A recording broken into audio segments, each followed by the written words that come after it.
Théo Durand-Tortorella, vous travaillez avec le député Hervé Solignac, ici, dans la vallée du Rhône.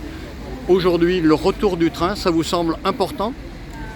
Alors, il y a une réalité qui s'impose aux Ardéchois, c'est que depuis 1973, ils sont les seuls habitants d'un département à être punis, enclavés dans un territoire où on leur fait comprendre qu'ils ne peuvent pas se déplacer avec les mêmes facilités que les autres. Et on voit que ça pose des difficultés pour attirer des nouveaux arrivants, pour aller au travail. Et en réalité, ça revient à dire que l'Ardèche ne serait pas connectée au reste du monde. Et dès qu'il est question, notamment à l'Assemblée nationale, de la réouverture de la rive droite, on se rend compte que dans ce pays, il semble qu'il soit plus possible d'ouvrir une gare. Et qu'il soit plus possible d'ouvrir un réseau de voies ferrées, même quand il est existant, que les infrastructures sont là, en partie par manque de courage et d'investissement politique, et parce que personne ne veut le financer.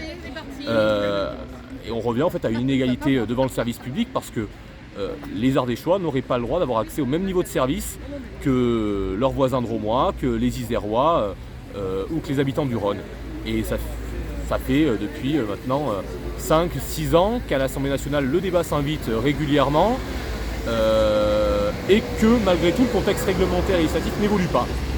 Donc une initiative comme le train en fait en novembre prochain, c'est le moyen de montrer aux Ardéchois qu'ils ont droit au train et de montrer au reste du monde qu'on y est attaché et qui va revenir.